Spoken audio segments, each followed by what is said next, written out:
Student Congress went over really well, like a little too well, almost, it feels like. But I think that was a little to be expected, and it did a nice job at allowing our characters to kind of work together, expand a little bit more out to the other students and allowing them to see what each of them are capable of, while also improving their own relationship a little bit more by giving them moments to work together and strategize for what they're doing and having a moment to kind of speak on this afterwards and have this conversation together about their own feelings with each other and their excitement towards what's to actually end up coming at some point. So a lot of good things overall to come out of this, and I think it's doing a nice job at like slowly getting the progression that we need, without making it too, I don't know, forceful, I guess would be the right word. Like, it doesn't feel that way. It just feels like these are like natural progressions that we actually have to hit at some point, and we're utilizing like important things that are going to be or should be important. Like, we're working together for something regarding the student council, so making an obstacle in the way that is relevant to things within the student council be the thing that, you know, makes our relationship grow even more, I think works perfectly and exactly as it probably should. So I do think it's doing a really good job at that. So now I guess we have to look forward to probably whatever Yuki's plan is going forward, whatever she's after here, however she plans to strategize a little bit more as elections and everything slowly come up. Hopefully you guys enjoy. If you like it all, like and subscribe. Mind to me, feel free to stick around for the discussion, leave comments for this episode of series. Let's go into episode 9. お前と最後まで争った相手というからどれほどのものかと思えば議会の途中で退席したらしいではないか。 Yeah, she kind of had a little bit of a panic attack. どうあれ結果として正親は箔をつけることになったわけだ。よいか、相手が誰であれ負けることは許さん。心得ておりますわ、おじい様。Nor do I have intentions to お前は lose. 際においては正親にかなわぬ。だが、お前は才ある者の責務を知っている。その点、あれはダメだ。誰より優れた才を持ち、恵まれた環境にありながら、それを放棄した。あやつにお前が負けるなど、絶対にあってはならんことだ。わかるな、ユキ。はい、おじい様。Yeah, I don't fuck with you at all, buddy. I gotta be honest. I don't mess with you at all. どうかなさいましたか？正親さんとは仲良くしているのかしら？ Absolutely. もちろんです。あ、中国語の授業だったわね。はい、リモートで。頑張りなさい。はい。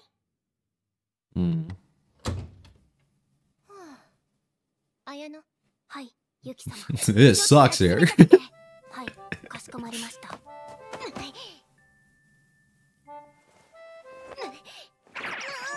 Okay. よし、回復した。もうよろしいのですか？ Why are you the way you are? やっぱりおっぱいって偉大だわ。She's one for the people, you know. She's probably written exactly for that reason, but she's one for the people. I was gonna say, before she even did all that, I was like, wouldn't it be great to have our own personal Ayanos that we could just hug in times of need? And then she decided to go above and beyond. あれってどこまで作戦だったの？まあ、とりあえず荷物くらい置かせてくれよ。おはよう、ありゃ。ええ、おはよう。いや、びっくりするほど平常運転だな。 But it also partially could be what I talked about last time, how he would gain a lot of attention based off of his ability to handle it and kind of overshadow what she started doing. Okay, so he's going to deflect it in certain ways.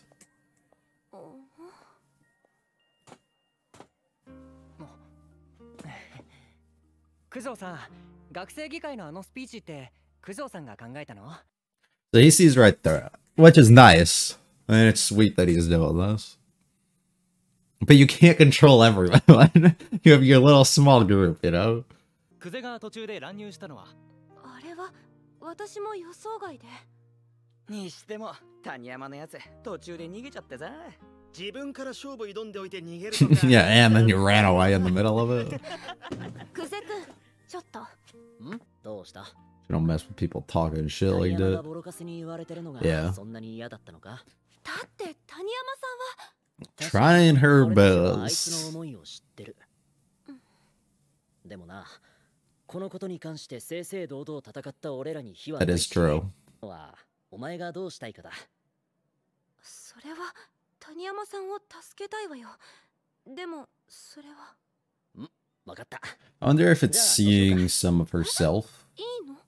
いいさ。 in a person who tries to give everything their all and tries to do things right and wrong and then gets kind of harassed when it comes to others. 面倒なことを言って。気にすんな。言ったろ、支えるって。 Don't have to fight these battles alone no more. Oh. なんかいる。 He's too big for ラ that. ブコメしてんじゃねえか。ならばここは知らん顔で出ていくのができる。 Alright, but confront them afterwards. Whoa, whoa, whoa, whoa, whoa, slow down. あれなんだこれ。こっちでもラブコメイベントが。あ、ダメだこれ。何がダメかっていろいろとダメだ。こうなったら無理やりにでも方向性を。 Just let it happen, who cares? で、いつまで隠れてるつもりですか、会長、サラシナ先輩。ああ、すまん。ちょっと出るタイミングを逃して。No, you'd willingly chose to not. 床に落としたものを二人で探してたんだけど。じゃあまあ、ここはお互いに何も見なかったし聞かなかったということでどうですか。 Yeah, we could say a lot of stuff about y'all hiding under a desk. じゃあそういうことで。 Go do your thing. You're good. You're good. Oh, my queen. ねえねえノノはなんてリア充力。近づけねえ。ねえそれよかノノはさ今度の日曜うちのホームパーティーに来てくれない？テスト前にじゃあテス弁も兼ねてさ。最近ノノは冷たくない？ She's got her hands 嘘 full. 冗談だってパーティー全然参加する。 I don't know about all that. 俺も参加したいわ。 Yeah. クゼッチなんかよ。おお、まあちょっ Just と。 gonna hide out there. あそうここじゃ話せない感じ？そうだな。できれば。 Alright. ケ Okay. んで告白ならまあいいけどそういうわけじゃないんでしょ。まあ I wish that's what you were here for. God. 今フリーだしまあクゼッチのことは嫌いじゃないし。 Dude, come on. Come じゃ on. ないやつじゃなくて、ちゃんと好きなやつと付き合えよ。 Yeah, but like. 好きな相手と付き合ったことなんて Yeah, that's probably not great. なんか問題発言来たな、おい。仕方ないじゃん。恋愛感情ってのがよくわかんないんだし。お前の恋愛観に口出しするつもりはないが、自分を安売りするようなことはしない方がいいと思うぞ。 I strongly agree. それさやっちにも言われた。あの子はビンタ付きだったけど。 Do you want to slap me too? 谷山ってビンタとかするんだ。ああまああれはね。クゼッチ Oh, it don't. Trust me, it don't. 俺の相方が気にしてるんだよ。 Partner. ああなる。それはまあお優しいことで。それでなんで私にその話を持って。 I mean, you're close to it, right? But you don't want to see that either. クゼッチなら気づいてるっしょ？私が桜仕込んでたこと。もちろん気づいてたさ。友人に桜をさせるとか、友達全員失いかねないことをよくやるよ。We didn't really have さやっ one. ち以外の友達に執着ないし。 Aw. いなくなっても別に困らないみたいな。一つ気になるんだが、ん？ああいう激しい一面を内に秘めたタイプって、お前にとって一番理解できない人種だろう。なぜ執着している？ああ、それは逆。理解できないからこそ興味深いし、一緒にいたいと。 Gotcha. Everybody else easy to calculate. Kind of boring. 自分にない輝きを持つ人間に憧れる気持ち。さて、まっすぐで眩しい That's a fun パートナーに mindset. 憧れるひねくれ者同士。悪巧みを始めよっか。別に悪巧みってほどのもんでもないんだけどな。簡単な話だよ。谷山が逃げたことに関してもっともらしい理由をつけて Lame. Nah, let's do something else. あれは敵前逃亡じゃなかったってことにするってこと？いいの？クゼッチたちの勝ち。 True. Actually, if we did anything else that was more extra, it would make things worse for us. So that's probably the best we could do. 私の方で解決するのが筋ってもんか。じゃ、そういうことで、おっつー。おお。これあれだ。漫画とかなら影のものを呼び出して、奴を追え、悟られぬようにな、とか命じるやつだ。綾野。はい、正親様。うわーい、なんでいるの？正親様がお呼びのようでしたので。おいおい。Why is she here too? Actually, they come together. Let us in on the plan. 空き教室で密談ごっこしてたら、まさかのガチ密談が始まったでござる。マジで何やっとんねん、お前ら。クゼくん、いる We are simply striking up. はーん。アリアさん、何か誤解していらっしゃる。Look at the other girl here too. 何が？幼馴染3人、 Oh, there you 別 go. に一緒に遊んでてもおかしくないじゃない。それじゃあ、ごゆっくり。 No, no, no, no, no, no, no. We need you. どうやって一緒？何か言う人やつ。兄貴、ありゃあれですぜ。討論でお世話になったクゼくんのためにお弁当を作ってきたんだけど。Oh my ど god. うかしら。校舎中探し回った挙句のあれですぜ。勝手な裏話、捏造すんな。Oh, この前と違う男の人だったけど。そうだっけ？ was it? My bad.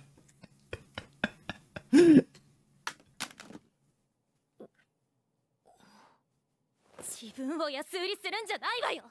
もっと自分を大事にしなさい。そんなに怒ることないじゃん。 You loved it. You loved it. 何の話だったの？ああ、さやっちのことでちょっとね。今日休んでるからどうしてなのか気になったんだ。さやっちが討論放棄したのも私が原因だし。何それ？実は学生議会の最中に私が観客に And I was cheating.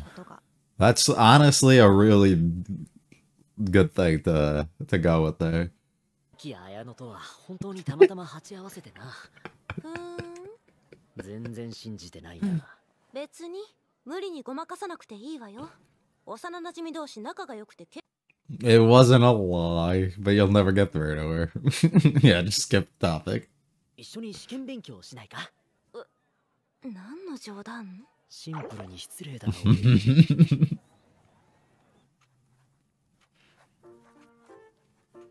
Awfully close, aren't we? アーリャさん。何？少し近いんじゃないですかね。何か問題があるの？いや、別に。Why we bring attention to 誰 it? かに見られなければそれでいい。あら？申し訳ございません。ノックもせず。 You know what you're doing. 断る理由もないわ。そうか。ありがとうございます。Alright, you gotta work on something to get them out of here. わからない問題をいくら考えても時間の無駄だろ So I just read う。 them. 時間があるなら解き方を全部頭に入れた方が早い。それじゃ応用が Yeah, I ない don't でしょ。 I don't know about this strategy. 大丈夫ですよ。 But he is smart. まさちかくんはいつもこんな感じですから。ね、綾乃。そうですね。まさちか様の勉強方法はいつもこうです。気にすんな。別にバカにしたりしないって。いえ、そこはむしろこの旨に容赦なくおっしゃっていただきたいのですが。おっしゃらねえよ。そうですか。え、なんでちょっと残念そう？ねえ、あなたたちってただの幼馴 Not 染 really. え？ほう。なんで？なんでって。なんで I mean, also the fact that she calls you Samo, but yeah. ちょっと。 Fuck it. Let everybody in. Let them all just join. So much for our alone time. You're not doing good, buddy. You're not doing good. ああ、なんかサラシナ先輩が募集した本っぽいですよ。アーリャちゃん、かけてみて。嫌よ。Who the fuck was trying this? いいですけど。 Oh no. Oh no. この指をよく見てください。指？そのようで。わかったわ。 We're just following the bug. あなたは夢の世界に落ちていきます。3、2、1。はい。え、マーシャさん。マーシャ先輩、 I don't think so. Just playing along. アーリャさんもマサチカ君に催眠術をかけて So she planted those, right? 効果を実感できれば疑いも晴れるのでは？この指をよく見てください。 Ain't gonna work on you because you're not believing in it. ちょろすぎんだ。 Oh, never mind. それはそれとして、なんでマーシャ先輩も催眠にかかってんの？知らん。マジかよ、エロいことし放題じゃね思っても言うんじゃねえ。ここで突然オタク大喜利。お題、美女に催眠術かけちゃった。最初にかける暗示といえば何？幼児対抗させる。開放的な性格にさせて脱がせる。 Yeah, I'm not even gonna entertain this conversation. なんか恥ずかしい秘密を喋らせるとかです。悪くはないんだけど。 Yeah, hers is like logical in some sort of way. 私の開放的な性格にさせるってのは大正解じゃない？恥ずかしい秘密とかも話してくれそうだし。私の答えも織り込み済みとはおみそれしました。はい、多数決で私の勝ち。 Nobody voted on that. アーリャさん、マーシャ先輩、あなたたちはだんだん開放的な性格になります。理性がなくなり、身も心も丸裸になってしまいます。 Oh no. 僕が本当に？なあユキ、なんで俺無視されてんの？いい子いい子。ありゃ、何して？ Oh.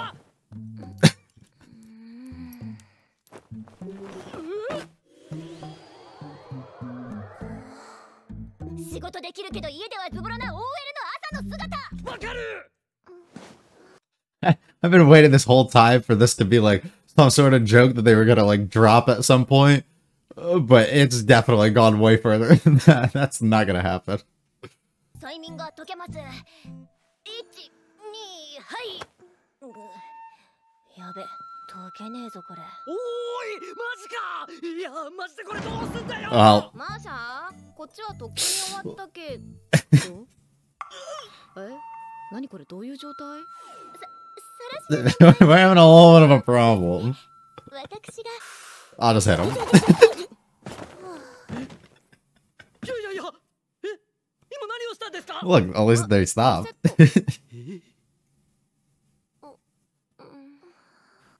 Oh, this is. I would not want to be the first person that they see.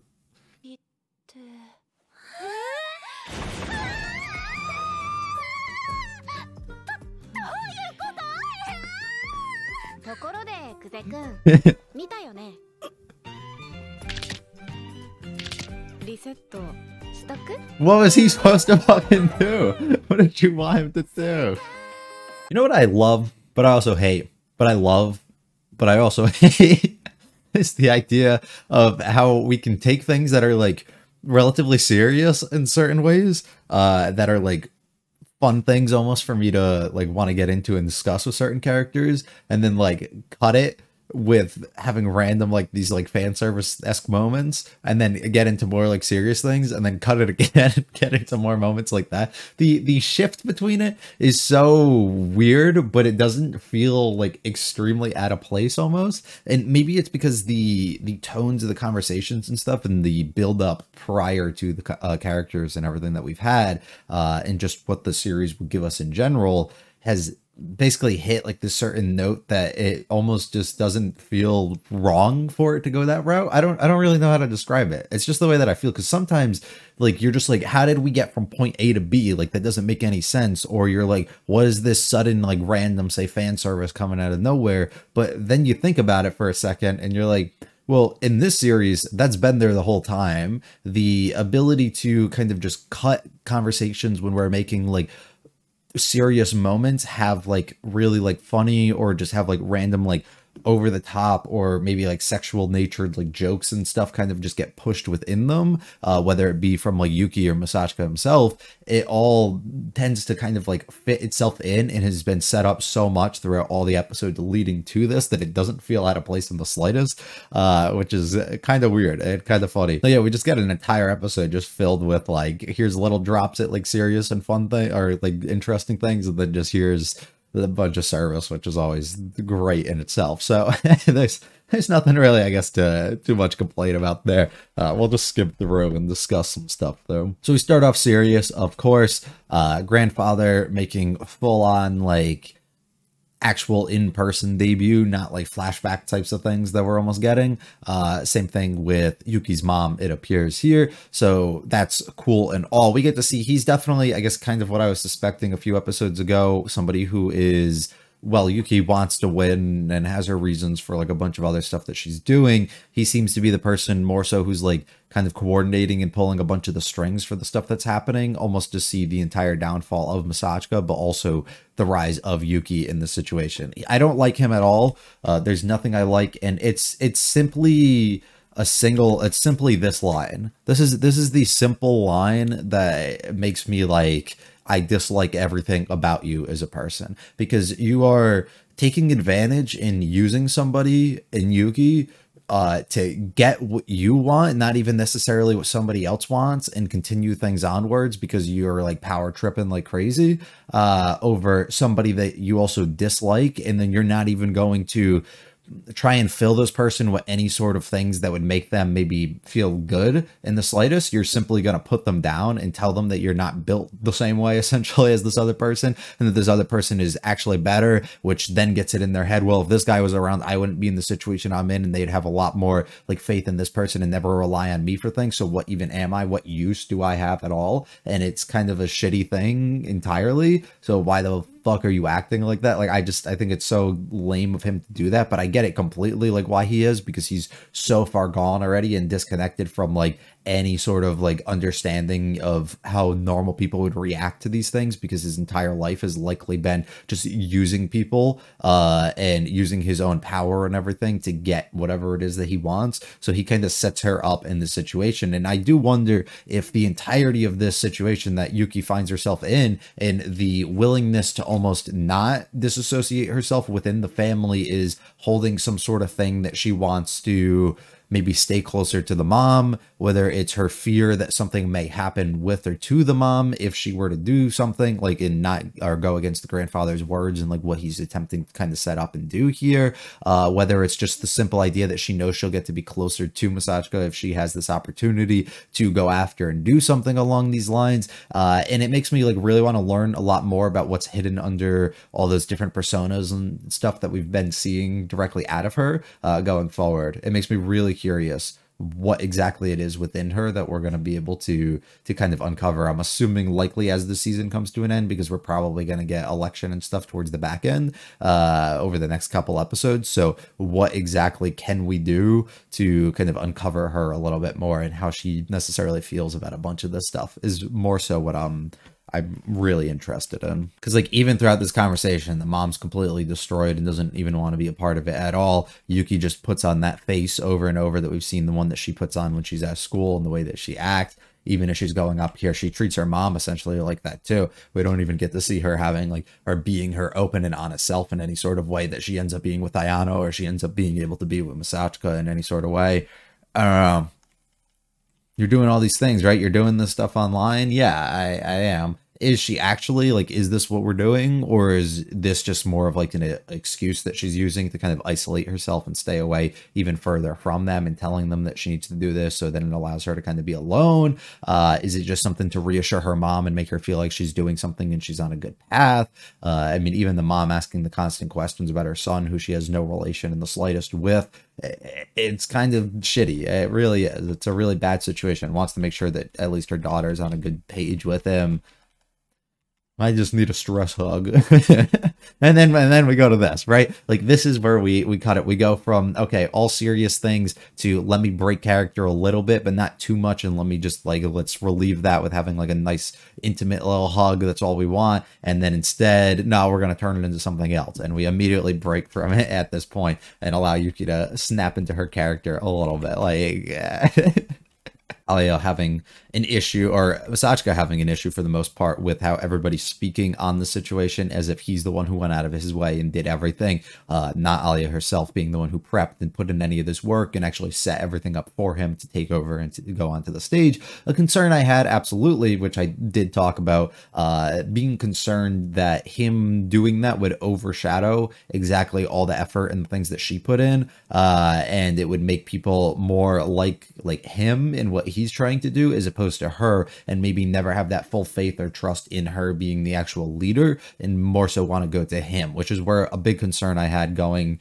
What he was actually doing didn't make it feel like they had like good teamwork or chemistry in any sort of way. It just made it feel like he was just kind of overshadowing her, which is what we immediately see with all his friends and classmates coming to him and confronting him about what occurred, as opposed to allowing her to have like any sort of input in this, right? So he immediately takes an issue noticing her own feelings and the way that she's kind of acting. He disassociates from it and then essentially gets them to get in on the conversation to make her maybe a little bit more pleased, like people are coming to her and noticing the good things that she was actually doing. And they're just playing the part of being nice people until they start talking some shit about Taniyama, which is not something that he wants at all, or she wants at all, which makes sense. This is somebody who has gone from, you know, place to place, of course, growing up, but has also dealt with people having an issue with you taking things a little too serious, or viewing things in certain ways, or looking out for what they think is the best interest in themselves or the majority of other people. And even if you are wrong at times, and in this situation I believe Taniyama is entirely wrong, it still doesn't feel good at all to be the person who's, especially when you can't defend yourself and you're not in front of people, having them talk shit about you, and then there's nothing that you can say or do to maybe like change their mind, and then that gets stuck in their head entirely, and then maybe they don't associate in any sort of way, or you're viewed at in a certain sort of light, and that's not a great thing at all.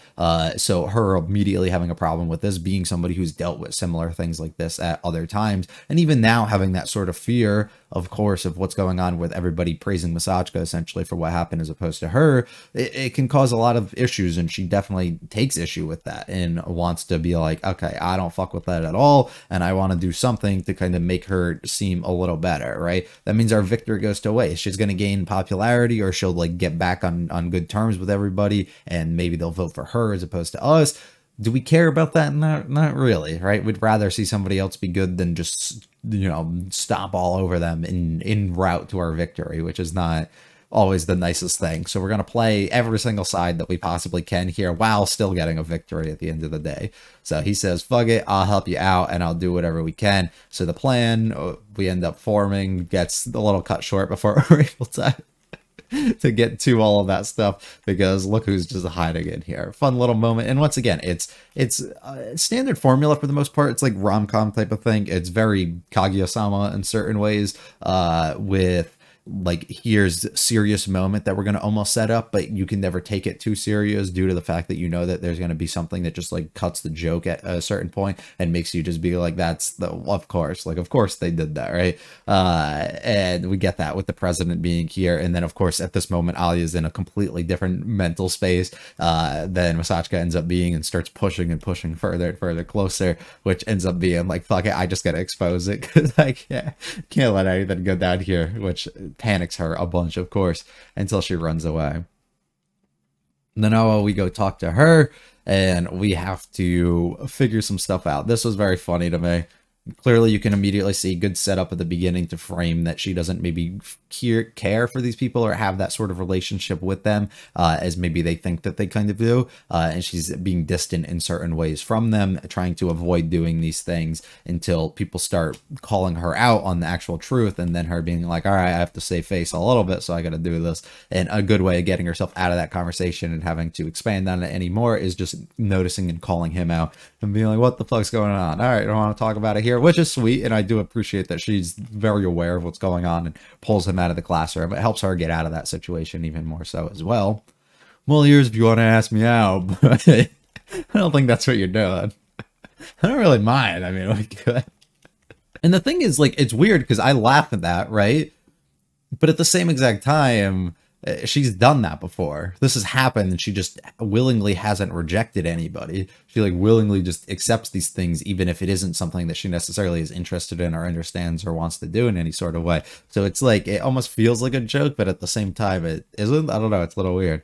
Maybe wait till you like somebody. Well, that doesn't really actually happen. I don't understand this stuff, which is something that it's happened in plenty of other series and things, and it happens with plenty of people. And I've read some stuff on it too, where people don't understand this stuff, but they feel almost like they're missing out, or they feel as though they can't learn these things through witnessing other people or through like observing and watching and whatever else it might be. So we have to take action and do it on our own. So let me just give it a shot, and maybe I'll grow to like, or maybe I'll grow to love, or maybe I'll grow to care about these people that I end up coming closer with, although it might not be there from the start, which is a little unfair to all parties involved. But I completely get exactly where she's coming from. It's a very hands-on learning type of thing. It's a little unfortunate, of course, that you don't just naturally maybe get these same feelings and stuff that other people do.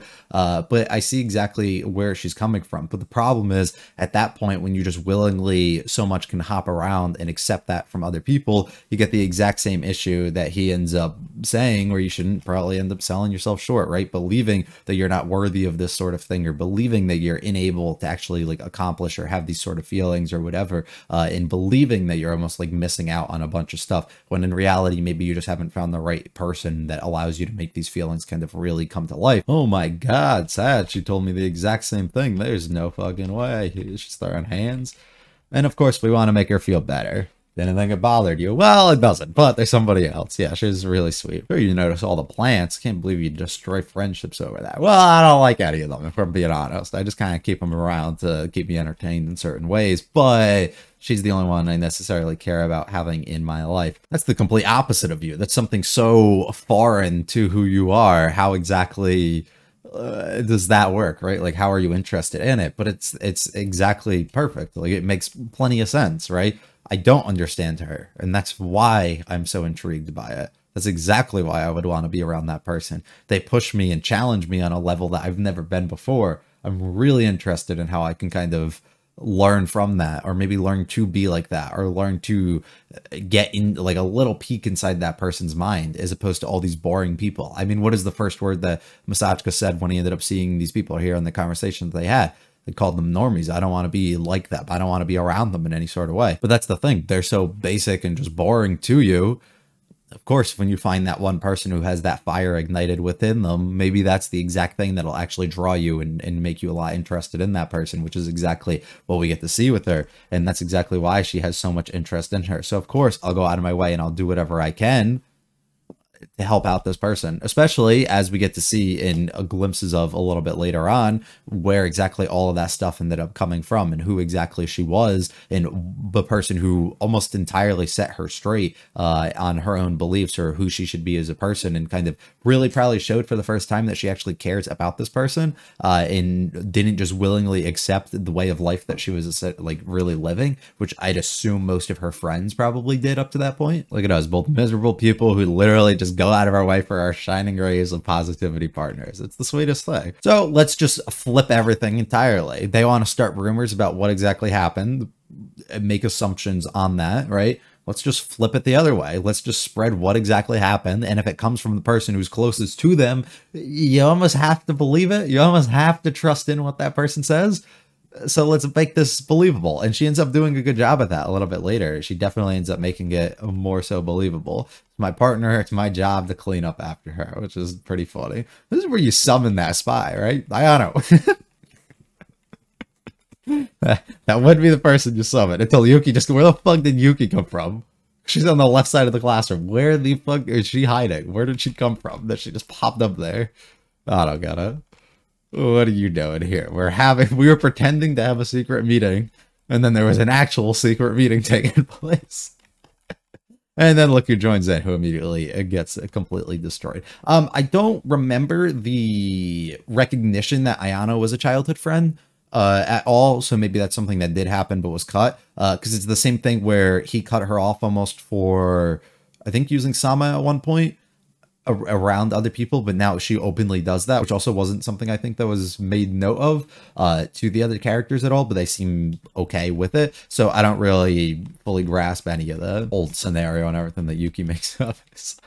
So stupid. And then we think back on the situation a little bit, and somebody finally takes an issue, you know, with that, with the way that you're almost treating yourself and viewing yourself. And that's not something that she would have thought, right? None of her other friends has ever challenged her on something like that, has ever shown that sort of emotion, that sort of care, or anything when it comes to her, which is probably a big shock for her and made her really think like, oh fuck, this girl's legit. Like, I gotta I don't know, maybe I gotta keep her around. No, it's my fault what happened. She does a good job at pulling it back. She was literally just mad at me because I set things up, and she probably felt that was unfair, right? She didn't like the way that I was doing that. She didn't like the way that I was bringing people down, and it helps her save face. It makes her look even better. And this is coming from somebody who literally has just openly claimed, I only really care about this person, and I don't care if I lose all these other people. So if people overall hear this rumor and they're like, that's a bad person, I don't necessarily want to be around them, it doesn't really matter if she loses all of them, because at the end of the day, she has Taniyama, which is the only person that she realistically wants around anyways in her life. So it doesn't matter too much for her. We have to clear things up. All right, let's just study after school. Aren't you a little close? This is the first time that she did that either, where she got really close to him and she was sitting. She struggles, you know, with her way of words and the way that she does things, but she's a good job with her actions. And then everybody just decides, screw it, let me just end up showing up here. Are you okay with it? Well, I'd prefer to be alone, but if they want to come. And then we learn a little bit about Masachika, of course, the genius almost that he is, his ability to kind of do things, his ability for how he's always ended up acting, his ability to teach and help out others, slowly peel back layers more and more of who he is and what he ends up trying to hide from everybody else. Look who ended up showing up here. Until we end up getting the Hypnosis book, which is an entire thing that's kind of insane to me. I figured that this was like, we're going to play a joke entirely on you. Like, Masha's going along with it, but it didn't actually work. And then when the Alya thing happened, I was like, there's no way that she would actually play along with his jokes. And then I started buying into it, but I was like, it feels too, like, on point to, like, not be something that just gets, like, cut out from under us, and they're just like, oh, actually, they were just fucking around the whole time. But it goes crazy until you take it to a level when people start stripping and everything, and then it's like, yeah, they wouldn't actually do that. They would not go to that extent for the joke in the slightest, until we get them, and they're like, no, we have to go to a different level. I think that her otaku improv was fantastic. I think it's hilarious for her to kind of come in here and all of them having this conversation about what exactly they would do or what you should do in this situation, taking things all the way to the extreme, taking things to fantasies and things almost that have been like such a big portion of the anime industry entirely, right? With hypnosis things and everything along those lines of what you would actually do in these scenarios. Of course, Yuki's degenerate mind immediately goes there, or somebody like Ayano just comes out and is like, well, we could just get questions and answers and things out of them, as opposed to, you know, humiliating them with the way that they strip or whatever else ends up having to occur out of this. But that gets shut down, and Yuki's boss as always, so we have to end up listening to her until, oh fuck, it's actually working. Why is this happening? Which I just I can't believe either. And all parties involved. I am happy it's not just him, because if he was the only one in the room when this happened, things would have looked really bad, and like Yuki ended up leaving him behind. But the fact that everybody was there and they could all just kind of vouch for what actually fucking happened here, I think works perfect. So of course we have to bring in the big guns here, right? The person who's gonna slap him into place. Complete shock over what's going on. How did this end up happening? We inch closer, we expand on some of the other characters, and I'm assuming that means that we fully move forward into whatever this finale stretch is kind of going to give us here, because I'd assume the next few episodes are entirely focused for the most part around still getting our main couple kind of closer together before we have to have the big moment of actually having elections and everything, which I'd assume happens this season, right? There's no way that they're going to build it up the whole time and then not, right? Right? I don't know. We'll see. Hopefully you guys enjoyed, though. If you liked it all, like and subscribe to me. Feel free to check out the videos and channel in the comments of this episode or series. I'll be back for episode 10 very soon. Hope it was a great one. Peace.